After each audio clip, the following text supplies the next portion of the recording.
materialitasnya bukannya lebih. Loh, kamu kalau tetapkan lebih tinggi, jadi sampelnya lebih sedikit dong. Kan tingkat materialitas itu kan batasan ininya, suatu transaksi itu dikatakan material atau tidak. Jadi semakin tinggi auditor menetapkan tingkat materialitas, artinya gini, misalnya kalau tingkat materialitasnya ditetapkan 100 juta, artinya semua transaksi di bawah 100 juta itu menjadi tidak material, tidak diambil sebagai sampel. Mulai diambil sebagai sampelnya adalah mulai 100 juta ke atas. Nah, sekarang kalau Anda turunkan tingkat materialitas menjadi 50 juta, berarti yang di bawah 50 juta yang tidak material dong. Mulai 50 juta ke atas menjadi material. Jadi sampel yang Anda ambil menjadi lebih banyak kan? Logikanya kan begitu. Antara tingkat materialitas yang rendah atau tinggi gitu loh. Jadi kalau tingkat materialitasnya tinggi, berarti auditor itu meyakini bahwa sistem pengendalian internalnya memadai.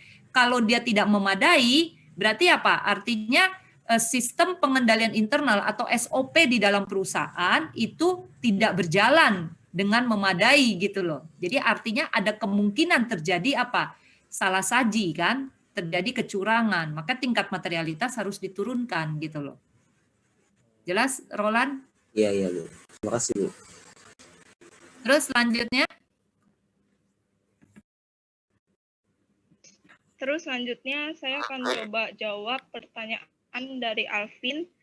Itu boleh dijelaskan nggak fungsi dari transfer saham itu, transfer agen itu apa? Dan di slide dikatakan ada organisasi independen yang dipercayakan oleh perusahaan. Boleh diberikan contohnya apa? Nah, kalau misalnya berdasarkan yang saya ketahui, yang saya baca, organisasi independen itu biasanya kalau misalnya dari perusahaan itu memberikan ke bank, tunjuk itu adalah bank. Jadi bank ini fungsinya untuk mengurus sesuatu itu berkaitan dengan pengurusan surat berharga. Dan biasanya si agen transfer itu banyak mengurus hal yang berkaitan dengan saham. Jadi sebagai agen, bank itu akan mencatat dan melaporkan portofolio saham perusahaan tersebut. Selain itu, bank juga memiliki tugas menjalin komunikasi dengan pemilik saham lainnya yang bertujuan sebagai penghubung antara perusahaan dan pemilik saham lainnya. Di sini agen transfer itu memiliki tanggung jawab untuk membuat pembayaran dividen atau keuntungan saham untuk para pemilik saham yang terdaftar. Selain itu, agen transfer itu akan membuat laporan atas pendapatan dari saham tersebut ke Internal Revenue Service secara berkala yang bertujuan untuk menghitung pajak dari para pemilik saham tersebut. Gitu sih. Terima kasih. Ya, oke. Ada lagi pertanyaannya? Yang lain? Jadi kalau ini kan terkait dengan ini ya, tadi perolehan ya, audit dan siklus perolehan modal ya. Jadi di sini juga termasuk wesel ya, betul ya? Termasuk wesel, bayar gitu ya. Kemudian juga termasuk capital ya, modal gitu kan?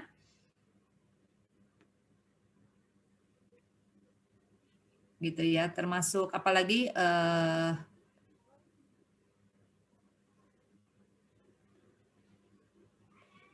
hanya wesel buyer dengan capital dengan return earning ya tadi ya, Friska? Iya, Bu. Betul ya? Sama audit dividen juga, Bu. Sama dividen ya. Oke, jadi capital stock, return earning, kemudian wesel buyer ya atau notes payable ya dengan dividen ya. Itu yang masuk di dalam perolehan modal ya. Oke. Oke, jadi kita tahu kalau bicara modal, bicara capital stock gitu ya, biasanya kan transaksi itu hanya satu kali ya, umumnya gitu ya maksud saya ya. Tetapi ya tidak menutup kemungkinan misalnya pemegang saham menyetor modal lagi gitu loh. Tapi biasanya akun capital stock itu tidak bergerak gitu ya selama beberapa tahun itu tidak akan bergerak, jadi jumlahnya tetap sama gitu loh.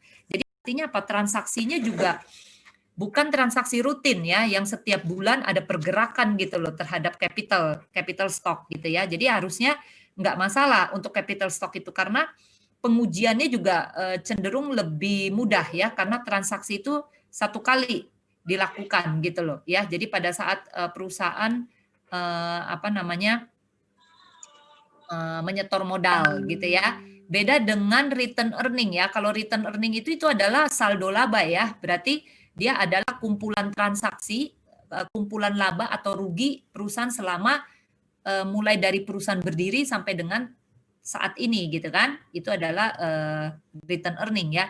Jadi kalau kita sudah melakukan audit terhadap laporan posisi keuangan dan laporan laba rugi, ya otomatis itu sudah merupakan bagian dari return earning ya, kecuali dividen gitu loh. Gitu ya. Oke, silakan tuh. Ada pertanyaan yang ketiga, silakan dijawab. Yaitu dari Felix ya, kelompok 4 ya.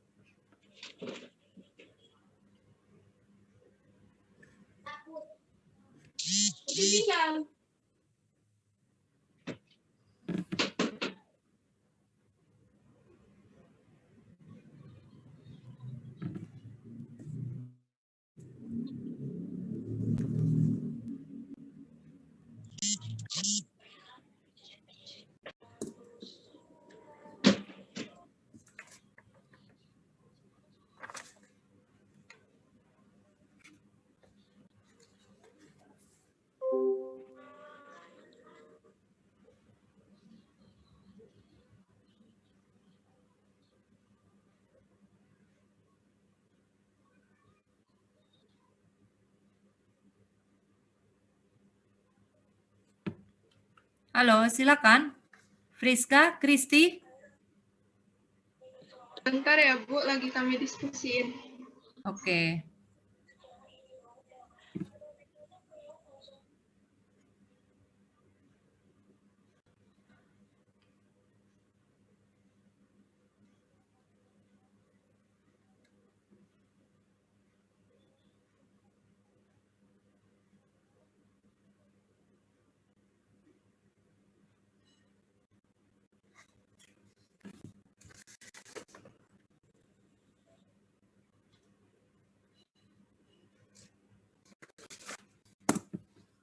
Baiklah, saya akan coba menjawab pertanyaan dari Felix. Sebentar, Friska, sebentar. Ya, Bu. Tadi Anda terus yang menjawab ya. Kristi kemana ya? Tadi yang menjawab pertanyaan kedua Saya Kristi. Kristi, Bu. Oh, oke. Silakan Friska. Baiklah, saya akan mencoba menjawab pertanyaan dari Felix. Pertanyaannya, salah satu akun yang ditemui di siklus pada slide 3 adalah beban bunga. Apakah tujuan utama menganalisis beban bunga? Tujuan utama menganalisis beban bunga itu yaitu agar auditor dapat mengevaluasi kewajaran beban bunga dan menguji bila ada bunga yang tidak diakui. Apakah tujuan utama berdasarkan tujuan tersebut, pertimbangan apakah yang harus auditor tetapkan? Berdasarkan tujuan tersebut, pertimbangan yang harus diingat auditor ketika menganalisis yang pertama, identifikasi resiko bisnis klien yang mempengaruhi wesel bayar dan tentukan salah saja yang dapat ditolerir dan nilailah resiko bawaan untuk wesel bayar. Tahap kedua yaitu nilailah resiko pengendalian untuk wesel bayar, rancangan dan laksanakan pengujian pengendalian dan pengujian substantif atas transaksi untuk wesel bayar. Dan yang ketiga, tahap ketiga yaitu rancang dan laksanakan prosedur analitik untuk wesel bayar dan rancang pengujian terinci atas wesel bayar untuk memenuhi tujuan audit terkait saldo. Apakah sudah menjawab?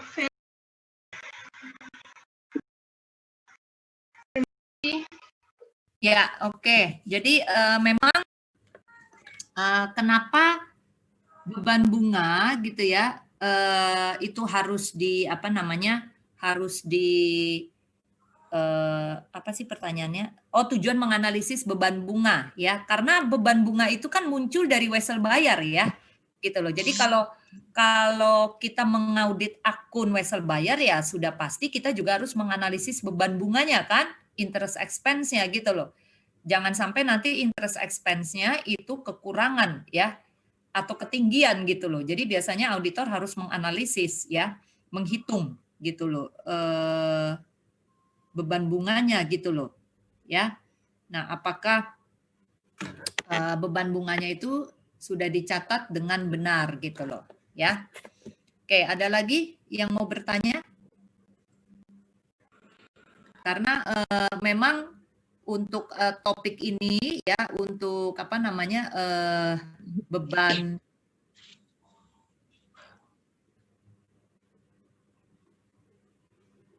untuk topik ini ya terkait dengan audit atas siklus perolehan modal ya, memang transaksi yang terbanyaknya terbesarnya adalah wesel buyer gitu ya. Apa namanya yang paling ini ya, yang paling banyak. Walaupun memang sebenarnya wesel buyer juga tidak ini ya, tidak rutin ya ada gitu loh ya. Dia seperti hutang gitu ya. Oke, sudah ada pertanyaan keempat tuh, silakan dijawab.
Oke, silakan dijawab ya.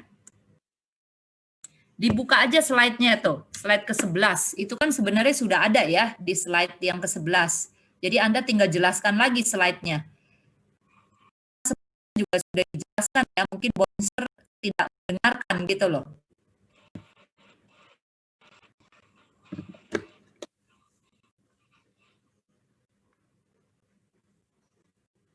Jadi mungkin saya akan coba jawab karena terkait dengan slide saya.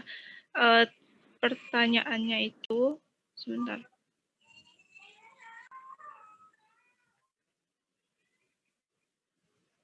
Pernyataan transaksi ekuitas pemilik telah dicatat sesuai dengan 6 tujuan audit. Jadi di slide 11 ini kan sudah dijelaskan bahwasannya dari sebelum, jadi tujuan dari pemeriksaan auditor terhadap ekuitas pemilik itu adalah salah satu menentukan apakah transaksi ekuitas itu udah dicatat sesuai dengan ke-6 tujuan spesifik audit atau belum. Nah, salah satunya ke-6 tujuan spesifik itu kan mencangkupi kayak kelengkapan data transaksinya, apakah udah dicatat dengan lengkap atau tidak, sesuai atau tidak. Yang kedua misal ada keakuratan, apakah dokumen yang yang ada di laporan keuangan itu dicatat sesuai dengan udah akurat belum, sesuai dengan yang semestinya gitu. Ada juga klasifikasi, eksistensi, gitu-gitu sih. Jadi apakah semuanya sudah tercatat dengan baik atau belum. Jadi itu sih kalau tujuan spesifik audit.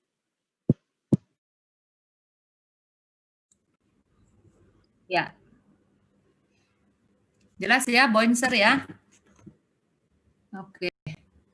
Oke, gini, saya mau tanyakan dulu ya sebelum saya mau bicarakan dulu nih mengenai UTS ya. Saya baru mendapat email gitu ya, UTS kita kan tanggal 5 November ya. Anda sudah tahu belum ya? Belum, Bu. Belum ya? Oke, sekalian saya kasih tahu ya. Jadi UTS kita itu tanggal 5 November ya, hari Kamis. Itu jam 8 pagi ya sampai jam 10. Ya. Oke. jam 8 pagi sampai jam 10 hari Kamis tanggal 5 November gitu ya. Oke. Nah, sekarang pertanyaan saya begini. Kita UTS-nya bagaimana ya? Kalau dulu kan saya pakai Google Classroom ya, pakai GC pada saat saya akan posting ininya ya, UTS-nya gitu loh. Kalau sekarang gimana? Enaknya mau pakai apa ya? Hah? Mungkin ada yang bisa ini kasih pandangan? Paling pakai UVC sih, Bu. Kan sistemnya hampir sama kayak Google Classroom untuk kumpulan tugas. Gitu ya. Pakai apa? Jadi nanti UTS-nya saya posting di UVC ya. Oke. Karena gini, terus terang, selama ini saya belum pakai UVC gitu ya. Kenapa? Karena kan memang UVC itu kan memang fungsinya sih kurang lebih sama seperti Google Classroom. Dia tidak untuk Meet gitu kan ya. Nah, mau nggak mau kan Meet itu harus pakai Zoom gitu kan. Kalau nggak Google Meet gitu kan. Nah, beda dengan kalau apa seperti Microsoft Team atau apa gitu ya. Kalau MS Team kan dia udah sekalian ya, di dalamnya sudah ada Meet-nya juga, kemudian sudah ada ininya juga assignment-nya dan lain sebagainya, sehingga bisa satu sistem gitu loh menggunakan MS Team. Nah, kalau UVC ini kan tidak ya. UVC ini kan Meet-nya tidak ada gitu ya. Apa sudah ada sekarang ya? Setahu saya belum kan, dia hanya seperti Google Classroom aja ya. Betul nggak ya? Betul, Bu. Iya kan? Nah, mungkin kelemahannya di situ, dia tidak integrated gitu loh. Jadi, untuk Meet-nya sendiri saya harus pakai Zoom gitu ya, harus keluar dari UVC, kemudian nanti untuk UTS-nya, nah ini berarti saya harus pakai UVC gitu ya. Oke, nanti saya akan ini ya, coba gitu ya, aktifkan kembali, untuk apa, UVC-nya gitu ya. Jadi nanti akan saya putuskan gitu ya, apakah saya akan posting di UVC atau saya posting di WAG, jawabannya Anda email gitu loh. Nanti akan saya putuskan gitu ya, bagaimana enaknya. Cuma kalau melalui email takutnya nanti